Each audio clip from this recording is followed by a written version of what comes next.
What if I ask you how will you feel if your loved ones are not around anymore? Saddened, taken aback by this harrowing grief. But what if I tell you that there was a boy named Narayan Prasad?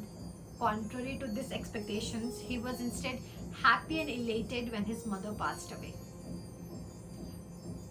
Hi, Namaste, welcome back to my channel, The Smiling Storyteller, where we are celebrating 9 days of Navratri with a twist. ये 9 दिन मैं आपके लिए लेकर आ रही हूँ 9 ऐसी motivational stories from our mythology जिनको सुनकर हम अपनी लाइफ बहुत ज़्यादा बेहतरीन कर सकते हैं. सो आज की स्टोरी हम शुरू करते हैं. Before that, to those who are new, I am Priyanka and I bring to you stories, experiences and opinions on things that really matter. So now are you ready for today's story? Let's get started.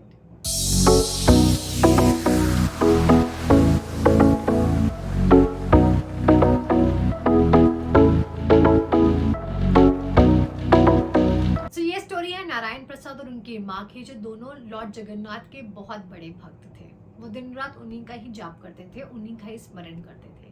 एक दिन नारायण प्रसाद की माँ का निधन हो जाता है ना. जैसे मैंने आपको बोला था कि वो इस बात से दुखी नहीं होते हैं, इनफैक्ट वो इस बात से बहुत ही खुश होते हैं. जब उनकी माँ का निधन होता है, वो भागते हुए अपने मंदिर जाते हैं और जगन्नाथ जी के सामने हाथ जोड़कर बोलते हैं, हे प्रभु, धन्यवाद, धन्यवाद कि अब आपने ऐसा लीला करी है कि मुझे सिर्फ आप पर ही ध्यान देना होगा, मुझे सिर्फ आपका ही स्मरण करना होगा, मुझे सिर्फ आपकी ही भक्ति करनी होगी. क्योंकि अभी तक तो मुझे मेरी माँ की रिस्पॉन्सिबिलिटी भी मेरे ऊपर थी, लेकिन अब चूंकि मैं अकेला हूँ तो मैं दिन रात सिर्फ आपके बारे में ही सोच सकता हूँ. और इसी खुशी में वो जगन्नाथपुरी निकल जाते हैं. पूरे रास्ते वो लॉर्ड जगन्नाथ का स्मरण करते हुए जाते हैं. अब वो जगन्नाथपुरी बीच पहुंचते हैं, वहां बैठ जाते हैं और अपने जगन्नाथ महाप्रभु के भजन में लग जाते हैं. 3 दिन 3 रात निकल जाती है, वो कीर्तन ही करते रहते हैं. अब जगन्नाथ जी और लक्ष्मी जी ये देख रहे होते हैं. जगन्नाथ जी लक्ष्मी को बोलते हैं, हे लक्ष्मी, मुझे बहुत बुरा लग रहा है कि मेरा एक ऐसा भक्त जो इतने दिनों से ना उसने खाया, ना उसने कुछ पिया, ना वो सोया, और वो मेरे ही भजन में लगा हुआ है और मैंने उसको खाना तक नहीं खिलाया, वो भूखा रहा.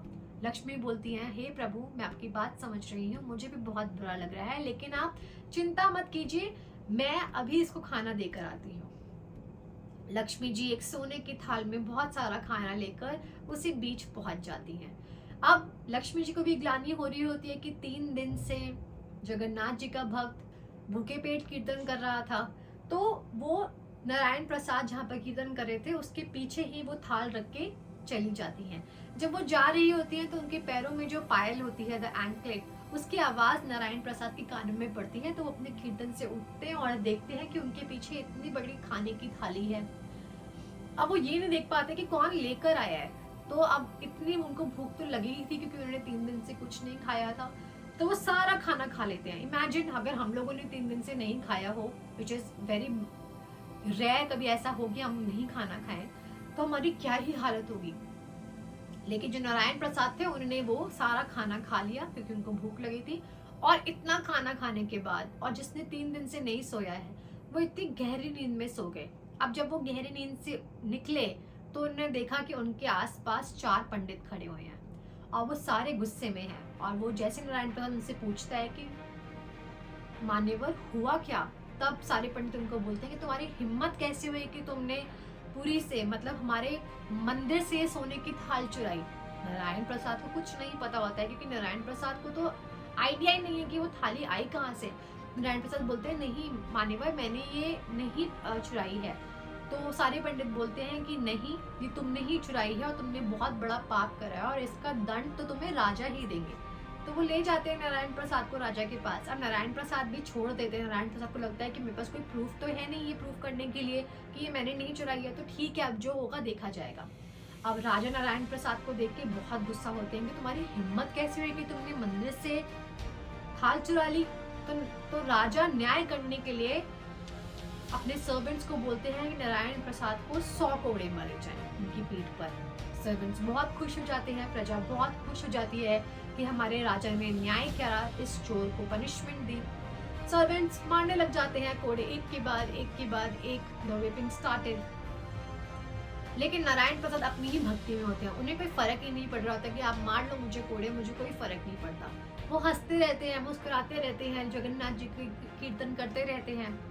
अब एक के बाद लेकिन जब लोग देखते हैं कि उनकी पीठ पर एक भी निशान नहीं आ रहा, ना वो चिल्ला रहे हैं, ना वो चीख रहे हैं, ना उनको दर्द हो रहा है, तो राजा को बड़ा गुस्सा आता है। राजा बोलते हैं तुम निकल जाओ मेरे राज्य से।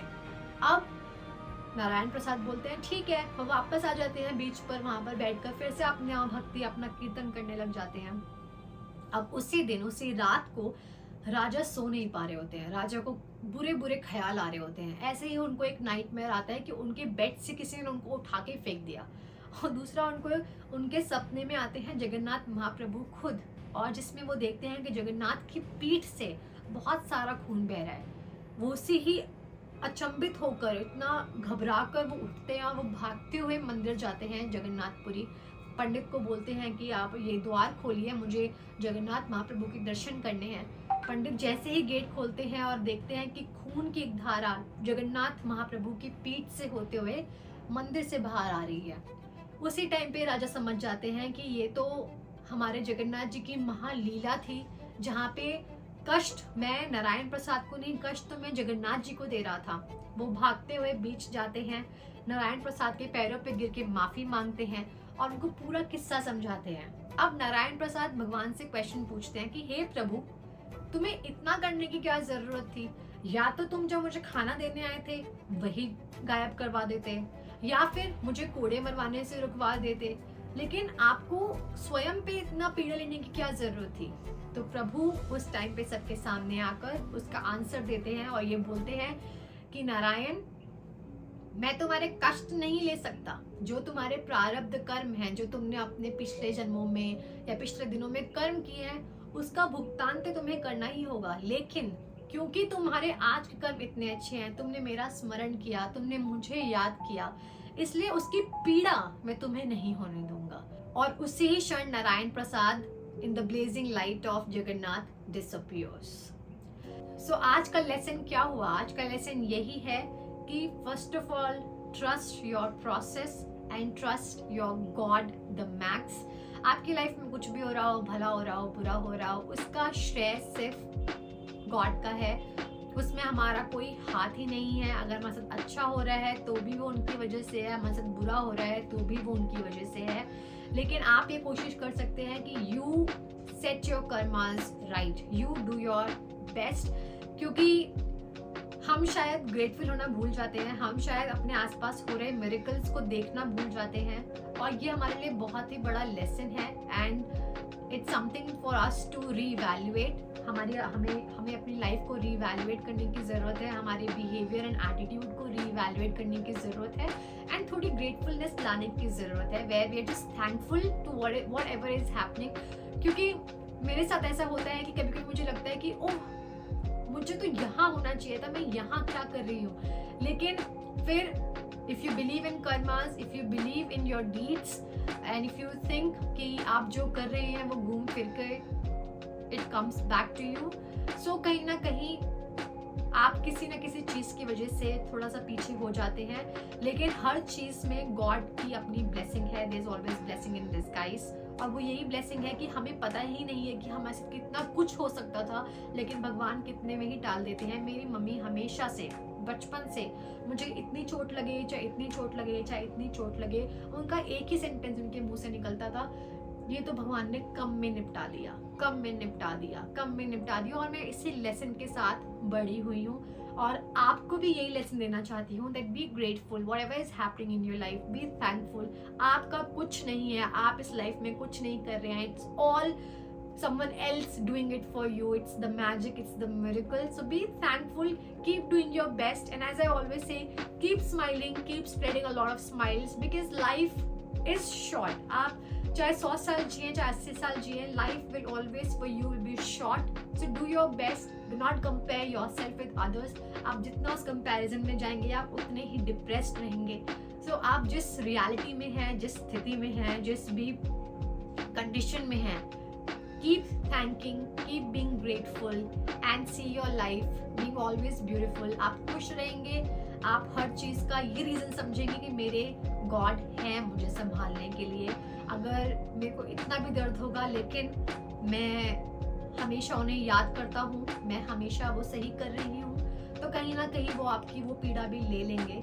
So never lose your trust, never lose your faith in God, and just keep doing what you're doing, but always be honest, always be nice, always be selfless whenever you are doing anything in this world.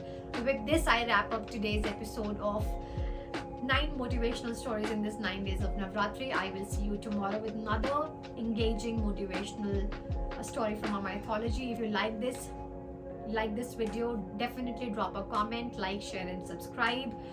And as I have said before, keep smiling, keep spreading a lot of smiles. I'll see you tomorrow. Take care and Jai Mata Di.